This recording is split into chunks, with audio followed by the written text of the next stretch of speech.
Darshan ಫ್ಯಾನ್ಸ್ಗೆ double ಸಿಹಿ ಸುದ್ದಿ. Devil ಶೂಟ್ಗೆ ದಿನಾಂಕ fix. Rajesh Duggamane update on December 21, 2024 3 PM.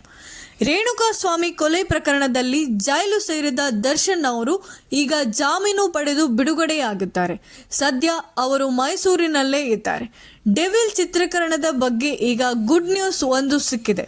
ಚಿತ್ರತಂಡವು Darshan ಇಲ್ಲದೆ ಕೆಲವು ದೃಶ್ಯಗಳನ್ನು ಚಿತ್ರೀಕರಿಸಲಿದೆಯೇ ಎಂಬ ಪ್ರಶ್ನೆ ಮೂಡಿದೆ. ನಟ ದರ್ಶನ್ ಅವರು ರೇಣುಕಾ ಸ್ವಾಮಿ ಕೊಲೆ ಕೇಸಿನಲ್ಲಿ ಅರೆಸ್ಟ್ ಆಗಿದ್ದರು. ಇವರು ಬಂಧನದ ವಿಚಾರ ಸಾಕಷ್ಟು ಚರ್ಚೆ ಹುಟ್ಟುಹಾಕಿದೆ. ಈ ಪ್ರಕರಣದಲ್ಲಿ 6 ತಿಂಗಳ ಬಳಿಕ ದರ್ಶನ್ ಅವರು ಜಾಮೀನು ಪಡೆದಿದ್ದಾರೆ. ಅವರು ಸದ್ಯ ಮೈಸೂರಿನ ಫಾರ್ಮ್ ಹೌಸ್ನಲ್ಲಿ ಉಳಿದುಕೊಂಡಿದ್ದಾರೆ. ಅಲ್ಲಿ ತಮ್ಮ ಸಾಕು ಪ್ರಾಣಿಗಳ ಜೊತೆ ಕಾಲ ಕಳೆಯುತ್ತಿದ್ದಾರೆ. ಇದು ಒಂದು ಸಿಹಿ ಸುದ್ದಿ. ಆದರೆ ಇನ್ನೊಂದು ಸಿಹಿ ಸುದ್ದಿ ಕೂಡ ಇದೆ. ಅದುವೇ ಡೆವಿಲ್ ಸಿನಿಮಾದ ಶೂಟಿಂಗ್ ವಿಚಾರ. ದರ್ಶನ್ ಜೈಲು ಸೇರುವುದಕ್ಕೂ ಮೊದಲೇ ಒಪ್ಪಿಕೊಂಡ ಚಿತ್ರ ಡೆವಿಲ್. ಈ ಸಿನಿಮಾದ ಶೂಟಿಂಗ್ ಕೂಡ ಕೊಂಚ ಕಂಪ್ಲೀಟ್ ಆಗಿತ್ತು. ಆದರೆ ದರ್ಶನ್ ಬಂಧನದ ಬಳಿಕ ಸಿನಿಮಾದ ಶೂಟಿಂಗ್ ಸಂಪೂರ್ಣವಾಗಿ ನಿಂತು ಹೋಗಿತ್ತು.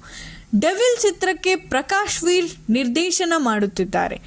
TV9 ಕನ್ನಡ ಡಿಜಿಟಲ್ಗೆ ಸಿಕ್ಕಿರುವ ಮಾಹಿತಿ ಪ್ರಕಾರ ಈ ಚಿತ್ರಕ್ಕೆ ಶೂಟಿಂಗ್ಗೆ ಮುಹೂರ್ತ ಫಿಕ್ಸ್ ಆಗಿದೆಯಂತೆ. ಸಂಕ್ರಾಂತಿ ಹಬ್ಬ ಮುಗಿದ ಬಳಿಕ ಅಂದರೆ ಜನವರಿ 20ರ ನಂತರ ಡೆವಿಲ್ ಚಿತ್ರದ ಶೂಟಿಂಗ್ ಮತ್ತೆ ಆರಂಭ ಆಗಲಿದೆ ಎನ್ನಲಾಗಿದೆ. ಈ ಚಿತ್ರದಲ್ಲಿ ಕೆಲಸ ಮಾಡುವ ತಾಂತ್ರಿಕ ವರ್ಗದವರಿಗೆ ಈ ಕುರಿತು ಸಂದೇಶ ರವಾನೆ ಆಗಿದೆ ಎನ್ನಲಾಗಿದೆ. ಈ ವಿಚಾರ ಕೇಳಿ ಡಿ ಬಾಸ್ ಅಭಿಮಾನಿಗಳು ಸಂಭ್ರಮಿಸೋದು ಪಕ್ಕ. ಇದು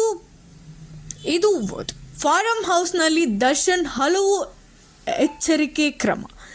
ಸದ್ಯ ದರ್ಶನ್ ಅವರು ಬೆನ್ನು ನೋವಿನಿಂದ ಬಳಲುತ್ತಿದ್ದಾರೆ. ಅದು ಇನ್ನೂ ಸಂಪೂರ್ಣ ಪ್ರಮಾಣದಲ್ಲಿ ವಾಸಿಯಾಗಿಲ್ಲ. ಆದರೆ ಅದರ ಜೊತೆಗೆ ಜೈಲಿನಲ್ಲಿ ಇದ್ದ ಕಾರಣಕ್ಕೆ ಅವರು ತೂಕ ಕಳೆದುಕೊಂಡ ಬಗ್ಗೆ ವರದಿಯಾಗಿತ್ತು.